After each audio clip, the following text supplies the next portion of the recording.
Number 5. The frilled shark. Chlamydoslacus angeneus and Chlamydoslacus africana, or better known as the frilled shark and the frilled South African shark, are the two extinct species of shark that swam our oceans. Thank gosh. Well, actually, still kinda do. The frilled shark is considered a living fossil, not just its age and time spent surfing the coast, due to its primitive eel-like physical trait, the brown color, the jaws, 8-foot body, and the way its fins, spine, and head move under the water are common in ancient serpents and water creatures. So this thing is like an eel-serpent-shark hybrid. Yeah. Little jarring. Commonly referred to simply as the frilled shark because of its 6 pairs of gill slits at its throat. It swims amongst the Atlantic and the Pacific Oceans, usually in deep, dark, murky waters of the outer continental shelf and upper continental slope. These deep dive sharks usually live and sleep near the ocean floor. Okay, that's a good sign, of course. They live on a diet of cephalopods, smaller sharks, and even swim to the surface at night to feed what's floating atop on the surface. When hunting, the frilled shark moves like an eel, bending and slithering to swallow prey with its long and flexible jaws, which are equipped with 300 rows of recurved, needle-like teeth. So am I just gonna like snorkel into one of these things any day now? Well, good thing is they're really hard to find. Like, really hard. Usually caught by accident in commercial fishing nets, usually at depths anywhere between 50 and 1,000 meters. So unless you're free diving at night, you should be okay. Yeah, they like it deep and dark. I'd say these things are already scarier than the Meg. It's like a shark but an eel-snake hybrid with a shark head and shark-size teeth. That sounds a bit scarier. Well, I mean, the Meg preferred warmer, shallower waters, so maybe this one's a tie. I don't know who's snorkeling 2 miles deep, but it's certainly not me, okay? In my opinion, I'd take a large great white over this dinosaur-looking thing slithering after me any day. Number 4. The fang-toothed fish. Ah yes, the Anoplogaster cornuta, or commonly known as the fangtooth.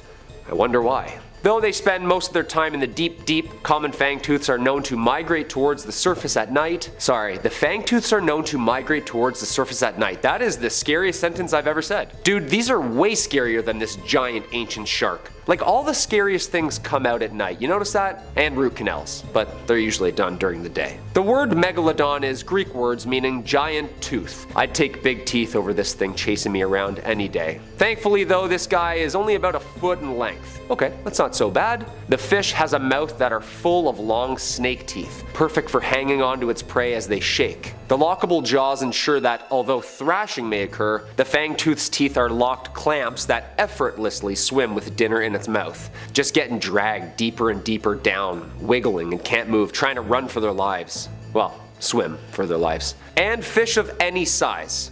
I'm sorry? Yep. Any size. Common fangtooths have been recorded at depths of about 5,000 meters, so whatever lives down there, it's game on. Look at this thing. I was scared of sunfish and seaweed brushing up against my legs. This thing swimming by me, this thing? It looks like a night terror in itself, stalking their preferred prey of crustaceans and of course, other fishes the same size. Common fangtooths are more active than many other deep sea fish and seek out food for meal and sport rather than being purely ambush predators eating when they're hungry. That's terrifying. Packing up for the long winter, huh? Their huge mouth and very long teeth ensure that they are able to attack prey and actually hold on while they relocate them to a deeper, darker spot where they can kind of take their time on the meal. I've swam with sharks. In my opinion, this thing's way scarier. Like, eating small critters running around the ocean floor, sure, but also imagine eating something the same size of itself with teeth? No problem? Slowly devouring it, bite by bite? Yeah, that's way scarier. Come on. Just reattaching itself every bite?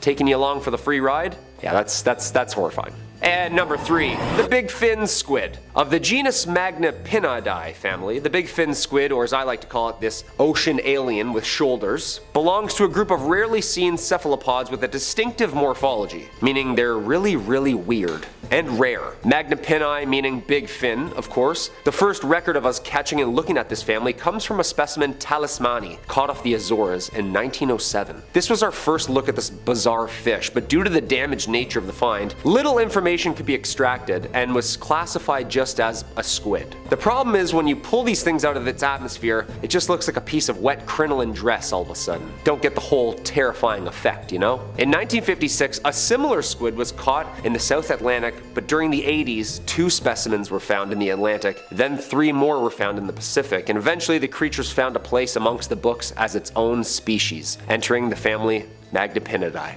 Squids. Okay, so it's not actually a squid, but loosely related. Like a third cousin of maybe alien origin. This thing looks like it crashed here on an asteroid, I'm just gonna say it, doesn't it? Like there's only 12 of these, not many. The arms and tentacles are the same length. The appendages are also huge and held perpendicular to the body, creating the appearance of a illusion of arms and elbows, giving its trademark alien figure. Most remarkable is the length of the elastic tentacles, which has been estimated around 20 to 30 times its mass and length. Deep sea video evidence puts the total length of the largest specimens at 10 meters long. Yeah, that's 2 trucks. Close-ups of the body and head show us that the fins are extremely large, being proportionately nearly as big as those of a big fin squid. Hence, the comparison. While they do appear similar, no specimens or samples of the adults have been taken out of the water yet, leaving their exact identity, bodily functions, and internal organs a mystery. Awesome. Yes, more mysteries under the water. Alright, I only had really bad night terrors already. Let's just add this in there. Yeah, I'd take a shark swimming with a brain at me rather than this alien thing swimming up to me and just staring at me, trying to understand me for about an hour. Terrifying.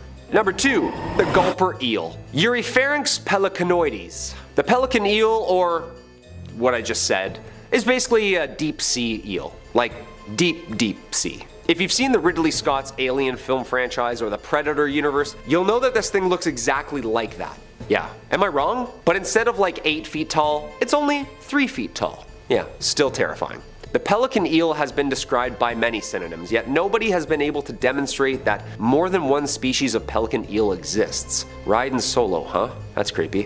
One of a kind kinda deal. It's also commonly known as the gulper eel, or umbrella mouth gulper eel, due to its terrifying size and function of its mouth. The mouth and jaws resemble a pelican's gulp, hence the name. The morphology of the pelican eel can be difficult to describe because they're so fragile and oddly shaped that they become damaged when they're pulled out of the deep sea's immense pressure. We can't just swim all the way down there and take pictures, you know? The pelican eel's most notable feature, its mouth, which is much larger than its body, like 5 times the size. The mouth is loosely hinged and can be opened wide enough to swallow a fish 3 times its size. This thing has like a lower mandible of a python, just like unhinging it before dinner. The lower jaw is hinged at the base of the head with no body mass behind it, making the head look abysmally huge. It's basically a swimming mouth with a spine, tail, and I think a brain? Yeah, we don't really know yet. With dot-sized eyes, yeah. It usually is always moving too, rarely stationary. It hunts in some sort of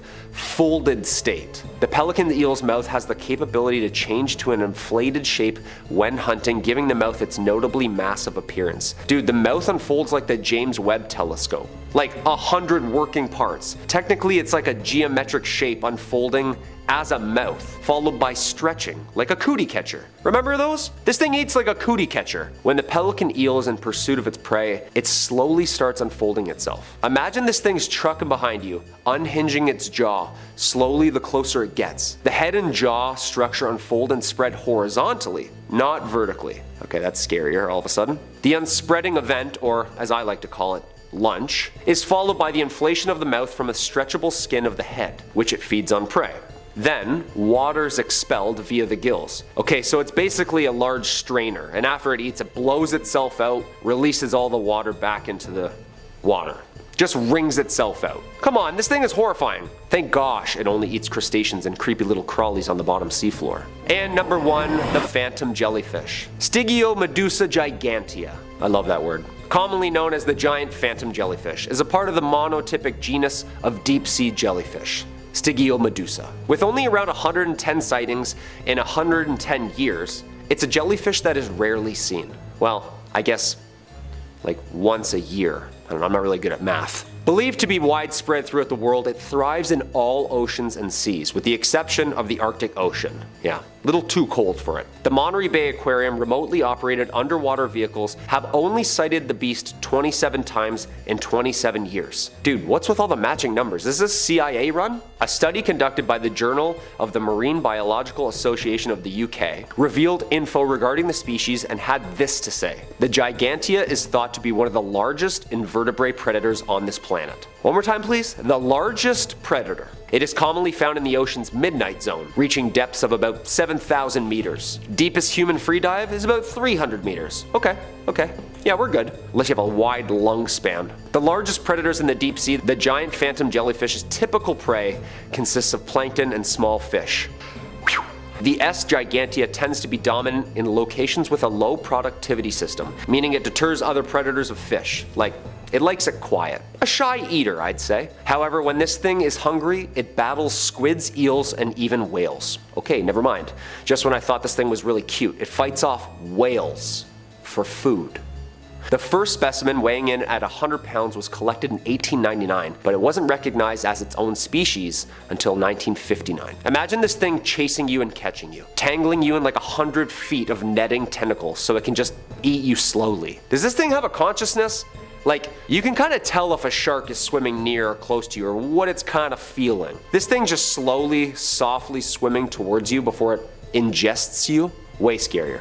Like, I'm convinced these landed here. The oceans are way scarier than things on land. We haven't even started to uncover the whole ecosystem yet. Number 5 on this list is Sinkhole Sam. The legend of Sinkhole Sam originated many years ago in Kansas. Sinkhole Sam is said to live in Inman Lake, or as the locals call it, the sinkhole. It's believed to be a 15-foot long serpent-like creature that is as round, and I quote, as an automobile tire. The people who claim that this serpent was 15 feet and round like an automobile tire are Albert Newfield and George Rager, two witnesses of the beast. These men are some of the many people who have stumbled upon this creature and have spoken out about it. Based on the reports, people believe that Sinkhole Sam is a type of prehistoric serpent that has managed to survive over the years. Now, back before Kansas was even colonized, there were lakes and rivers all over the terrain, making it a perfect spot for an animal like this to survive. As time went on, the area dried up and locals believe that Sinkhole Sam took up residence in Inman Lake. As the years have passed though, the sightings of Sam at Inman Lake have been fewer and farther between. However, the sightings of a similar creature at the Kingman State Lake have grown. This lake isn't too far from Inman Lake either, only 50 miles. 50 miles is certainly a long distance to go, but maybe not for a massive serpent like Sam. Sinkhole Sam, in my opinion, is one of the most likely creatures to actually exist. Unlike other sea beasts that are very far from any living animals that we have in our world, Sinkhole Sam, from most accounts, is just a big snake. I think it's super possible that someone has spotted a massive snake over the years in that lake, and through word of mouth, the story has been exaggerated over the time to become the legend of Sinkhole Sam. Now, if Sam is real, then we should all be in the clear, because even though a 15-foot serpent may be terrifying, there have been no reported attacks from Sinkhole Sam on humans since the legend began.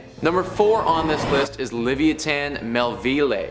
This ancient beast is aptly named after the Leviathan due to its incredible size. This is a monstrous whale that grew from 45 feet to 60 feet in length. It has the largest teeth from any animal used to eat the world has ever seen, reaching a length of 1.18 feet. Their heads were 10 feet long and their jaws were absolutely massive. Similar to Megalodon, these creatures are long extinct and lived roughly 12 million years ago. Also similarly to Megalodon, they had the exact same diet as the massive shark, whales. That's right guys, this massive whale ate other smaller whales. Also, because it was competing for the same food source as Megalodon, it's not unrealistic to think that those two creatures would have fought several times. And before I go any further about this beast, comment down below who you have in a fight, Megalodon or this Leviathan of whales. I want to know who you guys got. Anyways, over the years we've seen many legends about massive whales that were extremely aggressive. Moby Dick is one of the most famous stories of all time and features a massive whale. This creature, however, would have put Moby Dick to shame and potentially would have even had it for lunch. Also, after it was finished eating Moby Dick, it would have happily eaten Captain Ahab and completely demolished his whaling ship. A lot of other entries on this list have had some reported sightings and witnesses, but this one we have real fossils to prove its actual existence. I've personally always been a fan of whales. In fact, an orca whale is my favorite animal in the whole world, but making an orca whale 60 feet with massive teeth is what we have here, and that might be a bit too much for me if I'm being honest. Number 3 on this list is NINGEN. NINGEN are very strange mythical creatures that have only come into the limelight very recently. The rumors and legends of these creatures have largely taken place in Japan. Japanese whale research boats that are sent to the Arctic waters have reported seeing these massive 20 to 30 meter long creatures that are completely white swimming through the ocean. Now when I first heard that, I thought that these things might just be big whales, but their shape is unlike anything that we've ever seen before. These creatures are said to look almost human, with witnesses saying that they saw massive legs and arms coming from the beast. They also have eyes and a mouth, but not many other facial features from the reports. For just over the last decade, stories about NINGEN in the Antarctic waters have circulated throughout Japan. One of the most famous was when crew members on the deck of a ship saw what they thought was a submarine in the distance, but when they approached it, realized the creature was alive and watched as it dived quickly underwater. There are some photos that have surfaced on the internet, but nothing that can fully substantiate the claims of this creature's existence. It is also currently unknown if there's only one of these creatures or if there are several of them swimming around the seas. This beast, unlike some of the other creatures that we've talked about, is not just a bigger version of an already existing animal. It isn't just a big snake or a big shark, it's a completely different entity entirely. This makes me think that it would be harder for somebody to confuse a big whale with a creature like this, because a whale doesn't look anything like a NINGEN. Hopefully more sightings and evidence can come to light soon, and we can get a definitive confirmation if this thing is real or not. Number 2 on this list is the Oklahoma octopus. This mythical octopus is said to inhabit some of the bigger lakes in Oklahoma, like Lake Thunderbird, Oolga Lake, and Lake 10 Killer. The sightings indicate that this is a very large, aggressive octopus that we wouldn't want to mess with. Many deaths in these lakes have been linked to this octopus, or octopi if there are multiple of them. What's very strange about this creature, and what makes a lot of people skeptical, is that typically octopi don't live in freshwater areas. They're capable of doing it for a short time, but they never live there for extended periods. That being said, there have still been multiple sightings and reports of this creature living in these lakes. It's said to be the size of a horse and has a reddish brownish skin tone to it. It eats what any other octopus would eat, but has a tendency to kill humans in its area. The reasoning behind this is unknown though, because it doesn't actually eat the humans, but only drowns them. Potentially the octopus feels threatened by humans swimming in its water and is very territorial. There's no physical evidence proving the existence of this creature, but the rate of drownings in these 3 lakes that I mentioned earlier, they're far higher than anywhere else in the area. That statistic, along with the numerous sightings from fishermen and swimmers, have locals believing in the legend of the Oklahoma octopus. Number 1 on this list is Organism 46B. Organism 46B is believed to be a massive 33-foot long squid-like creature that was said to have 14 different tentacles. This thing lived in Vostok Lake, which is a subglacial lake located under 2 entire miles of ice. This creature has the ability to animate its legs after they've been amputated, it's capable of shape-shifting, it's extremely intelligent and also extremely hostile, and it has the ability to immobilize its prey with a toxin that it could spray up to 150 feet. We've only actually known about this creature for a few years. Although the Russians initially established an Antarctic base on top of Vostok Lake in 1957, they actually weren't aware that there was a lake beneath them until 1974, and then they weren't able to get to the lake until 2012. It was only after that that they discovered Organism 46B. After they drilled all the way through the ice and got to a point where they could send divers down there, they discovered this creature. Sadly, the discovery was a deadly one though. Dr. Anton Padalka, a researcher at the site, is quoted saying, "He tread water wearing a blissful smile as the organism approached him. We watched helplessly as it used its arms to tear off its head, then popped its remains in its mouth. It was as if it had hypnotized him telepathically." This ability to completely lull its prey into a sense of calm is apparently what this creature's venomous spray is capable of doing to people. Padalka had some more interactions with this beast, but it didn't take long before the Russian government came into the mix and sent a specialized team into Vostok Lake to extract the organism. The fact that any of this news even made it to the public is pretty marvelous, considering the Russian government wanted to keep it under wraps as much as they could. Hopefully there aren't any more of these dangerous beasts lurking in the subglacial waters waiting to strike. Number 5. NINGEN. Our first creature to grace this list is the Ningen. I've actually talked about these things on the channel before, but it's always good to get a refresher, especially when the subject in question is cryptids. This information might just save your life someday. Or at the very least, it gives you something interesting to talk about at a party. Either or, you're learning something today. The Ningen is a cryptid that is a large aquatic whale or seal-like humanoid entity. Ningen actually translates to human in Japanese, stemming from the creature's often humanoid appearance compared to other cryptids. Marked by its blank expression and indiscernible features save for beady black eyes, the Ningen is a 30-meter long heaving beast frequently spotted around the Arctic and Antarctic oceans. The Ningen first rose to prominence in 2012 when it caught mainstream public attention on a Japanese paranormal forum. The legend began when a user posted a story of a whaling research crew that was sailing through the passage and saw something they didn't recognize under the water. Initially, the research staff assumed that it was a submarine, although there shouldn't have been any other vessels around. But they found that when they tried to get a closer look to ID the submarine, it had vanished entirely. While this was one of the first popularized cases of the Ningen, legends have actually predated this, with the first ever sighting thought to be traced back to 2005, when images from Google Earth revealed what looked like strange creatures inhabiting the area around icebergs. Skeptics believe that sightings of the Ningen could just be fragments of icebergs appearing to our eyes, and we want to see them as monsters, but I'd argue a creature like the Ningen must have some degree of camouflage. It's an all-white entity, it's reasonable to assume it evolved to avoid human eyes and blend in with the surroundings. It's unclear if the Ningen is a predatory cryptid, as all sightings of it reported as being benign or simply investigating humans.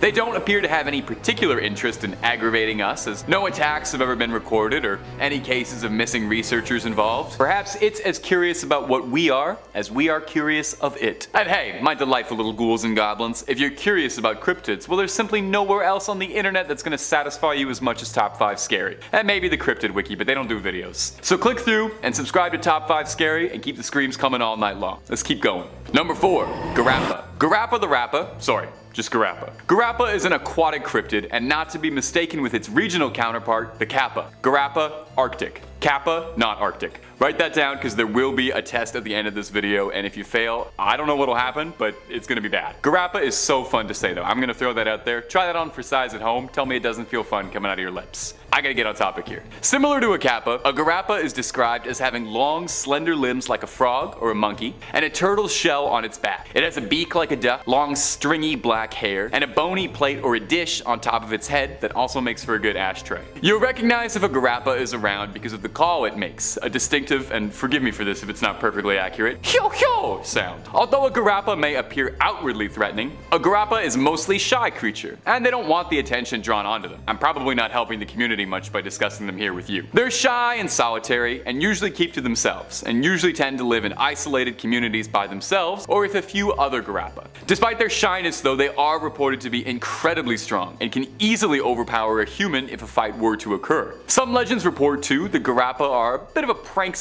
and cause all kinds of mischief. They're able to mimic human voices. They say if you do capture one, a Garappa will do anything it can to escape, pleading with you, promising to leave people alone, to stop causing mischief, to stop luring people away, so they're not all bad. Number 3. Octopus. Coming up next on the list is a beast called the octopus. If we're ranking based solely on appearances, well, this is one of the coolest cryptids I have ever seen in my hundreds of years inside the fog making videos for this channel. The octopus is an Inuit legend, and is sometimes described as the whale wolf, which, come on, that is the coolest thing I have ever heard, whale wolf. Depending on the legend, sometimes the octopus is described as being a hybrid, chimera-like creature, looking like a wolf with like a fin on the back of it, but other times it's purported that it can alternate between the two forms at will, and take the form that it pleases to suit it best for whatever it needs. They're said to be around if you can find trails of paw prints and dog tracks that lead into ocean waters, or seeing dog tracks around where there shouldn't conceivably be any in the Arctic. The whale that an octopus takes the form of is predominantly described as an orca, and interestingly, another name for an orca is a sea wolf, lending some credence to the folklore.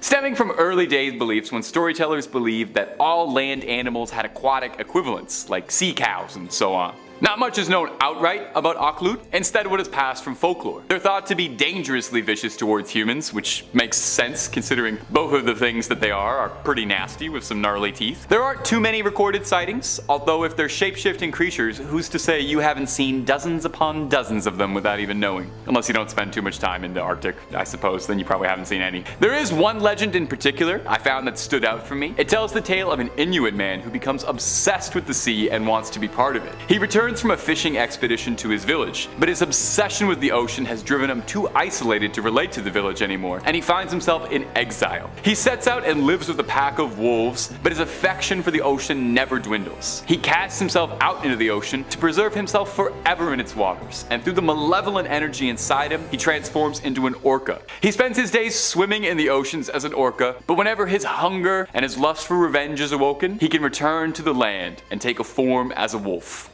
Number 2. Hook Island Sea Monster. The Hook Island Sea Monster is a sea monster that originates from Hook Island, right? That's all the information we've got. Moving on, okay? Oh, nope, new information just came in. Okay, yeah, this is good. The beast is a 90-foot long black sea monster that resembles a massive tadpole. The thing was first sighted dating all the way back to 1964 by one Robert Leserac. Leserac was a sailor who was traveling with his family on an unknown expedition, who spotted the creature underneath the water, moving towards his ship with what seemed like an open maw ready to strike. Leserac noted that its tail appeared to be damaged, but he was unsure as to what could have caused lacerations on such a massive entity. He described it as, "Only when I got to within 20 feet of the creature that we could see its head clearly. The head was large, about 4 feet from top to bottom, with jaws about 4 feet wide. The lower jaw was flat like that of a sandfish. The skin was smooth, but rather dull, brownish black in color. The eyes seemed pale green, close to white. The skin looked more like that of a shark than it did an eel. There were no apparent scales, nor did we see any parasites around. We suppose the flexible tail would have shaken any off. There were no fins or spines, nor were there any apparent breathing openings, although there had to have been some. Perhaps we didn't see them because our attention was focused mainly on the creature's menacing mouth, the inside of which was whitish. The teeth appeared to be small. A fragment of some dark substance hung from the upper row of teeth, possibly a fish. As the monster was lying on the sandy bottom, we could not see the color of its belly. The creature looked to be about 90 feet long. Behind its body was 2 feet 4 inches thick and remained that way for about 25 feet. Then it gradually tapers off into a whip-like tail. The general color of the body was black with 1 foot wide brownish rings every 5 feet, the first starting just behind the head. The skin was smooth but dull.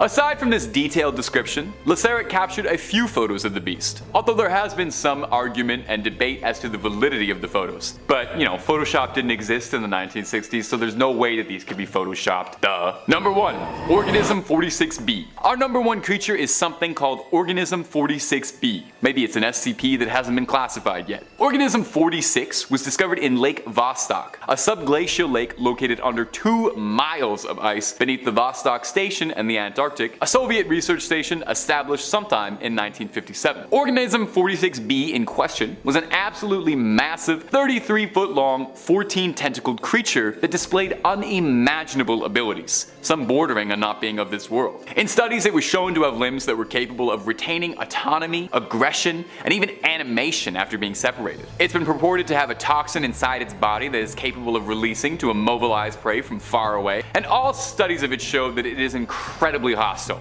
Makes sense. The legend of Organism 46B stems from an unknown date between February 2012 and November 2016. Pinpointing the location of that first true sighting has proved to be difficult. After 30 years of ice core drilling, miners at Vostok Station breached through to the lake in 2012, which is where the story comes from. The doctor who claims to have first discovered the creature is one Anton Padalka, although tracking him down has also been difficult. Entirely possible he's gone into hiding. He writes, "We encountered this organism, which we named 46B on our first day. It disabled our radio, which we later learned was intentional. It's also able to paralyze prey from a distance of 150 feet away by releasing venom into the water. Tragically, my colleague and my lifelong friend lost his life this way. He tread water wearing a blissful smile as the organism approached him. We watched helplessly as it used its arms to tear off his head and then popped the remains in his mouth. It was as if he'd been hypnotized telepathically. Eventually, the crew was able to trap the creature in a tank, and the surviving team gave the organism off to the Russian government, where presumably it was studied. But you want this Crypt Keeper's opinion? Almost certainly a beast like this was taken to the SCP Foundation, where it could be properly secured, contained, and protected. I'd urge you to click through on the channel and hear some of our reports on the SCP Foundation if you're not familiar with the organization already. It's illuminating stuff. Number 5. Rose-veiled fairy wrasse. The C. finiphenma was spotted by John Randall in the early 1990s and was initially thought to be just an adult version of C. rubris quamus, a fish from the Maldives. However, just a couple months ago, a new strain of species was finally caught and analyzed. Though there have been hundreds of fish caught off the coast of the Maldives, this colorful, mesmerizing new addition is the first ever to be formally introduced and recognized as a brand new species. Alright.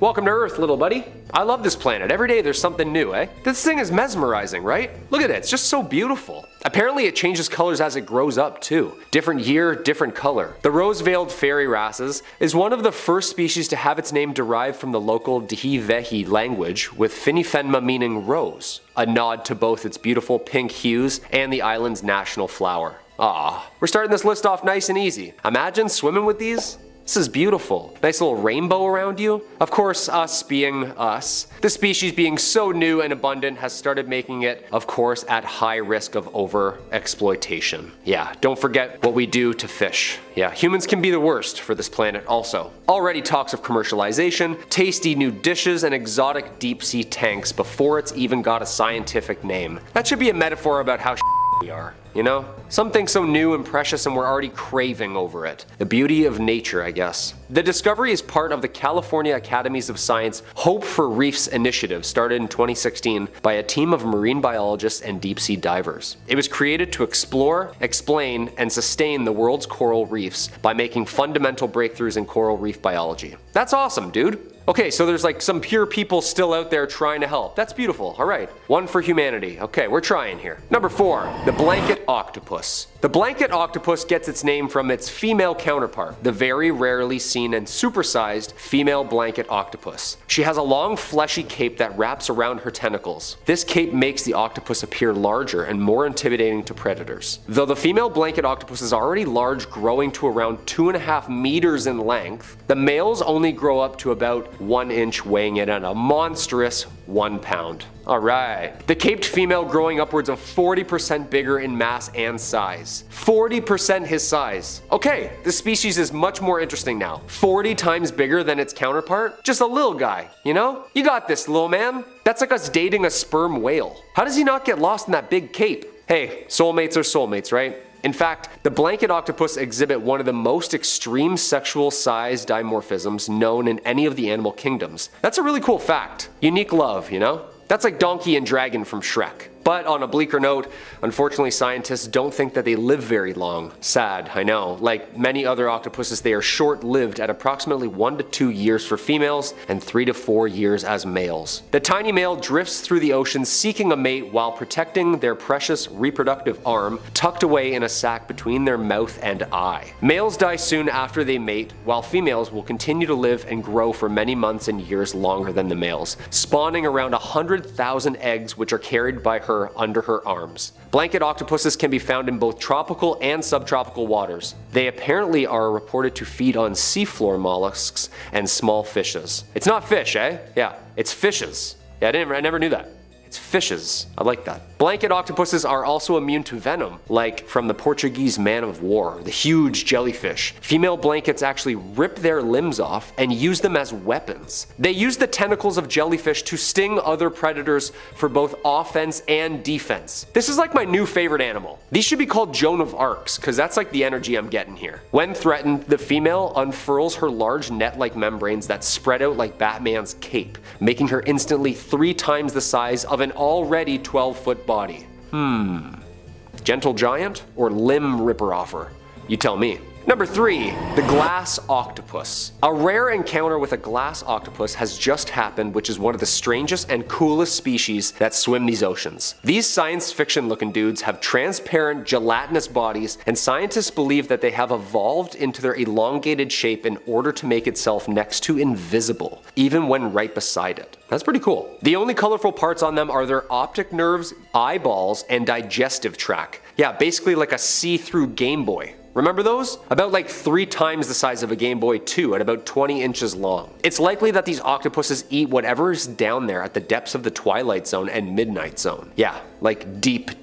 And cold. Footage of the glass octopus is super new, and before this expedition, scientists had almost no documentation of the animal in the wild. That means they've mostly had to learn about it just by studying remains found in the guts of other predators. But now, thanks to the Schmidt Ocean Institute armed with close-range, high-def videos and pictures, scientists and biologists are now able to learn a little bit more about this mysterious, ghostly creature. Quote, "The ocean holds wonders and promises we haven't even imagined, much less discovered." Wendy Schmidt, co-founder of Schmidt Ocean Institute. Thanks to a recent expedition in the US Pacific remote islands, the Schmidts led a 34-day trip that brought scientists together from all around the world to document deep-sea creatures on deep seamounts. See, this is what I'm talking about. All the while using a remote-controlled vehicle named Sebastian. I love it. I get it, Little Mermaid, I got you. Scientists observed not 1 but 2 octopuses, adding further to more knowledge and behavior of this elusive species. The glass octopus is considered one of the least studied cephalopods in our ocean. I'm excited. Let's go 2022. So far so good. Great year for fishes. Number 2, the colossal squid. Sometimes called the Antarctic squid or giant cranch squid, or famously known as the Kraken. It's believed to be the largest squid species ever. It's the only member of the Mesonychothelius genus and is only known from a handful of sightings throughout history. Ah yes, the old sea captain's log, huh? The species is confirmed to reach a mass of at least 1,500 pounds, making it the largest known invertebrate on the planet. Biggest one so far is 20 meters. That's like the pitcher's mound to home plate. Yeah. This thing is massive. Though the species has similar anatomy to other squids, it's the only member to display hooks on its arms and tentacles. Okay, that's a little scary. It lives in the Antarctic and is found at depths of the Twilight Zone, like 2,000 meters down. Little is actually known about the creature, what it eats, and what it does all the way down there. Scientists say it's bioluminescence as well, which attracts prey.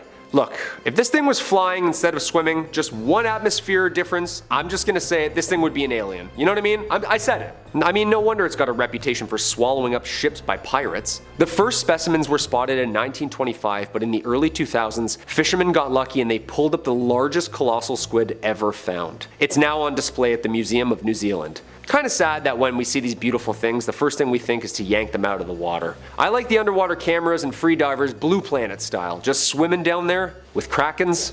Okay, maybe not. Yank it up, boys. Get it up, that thing's horrifying. And the number 1 spot, the blood belly comb jelly. Sounds like a magical elixir. From the family Lampictenidae, this specimen was first caught and studied by George Matsumoto, the marine biologist at the Monterey Bay Aquarium Research Institute, who discovered the blood belly jelly in 2003. Now we're sure these things weren't discovered on like one of Jupiter's moons or something already in the 30s. We're sure of that. Cause that thing's blinking like a you-know-what. Not many of these things have actually been caught though. I've never seen anything like this before. Brilliant and then seemingly electric. The bloody belly comb jelly comes in different shades of red as well. The sparkling display on the outside comes from light reflecting and refracting off tiny transparent hair-like cilia. Basically this thing is like a swimming light bright. Remember those light brights from the 90s? This thing is like the alive version of that. Of course, alongside its mystic nature, it also poops sparkles.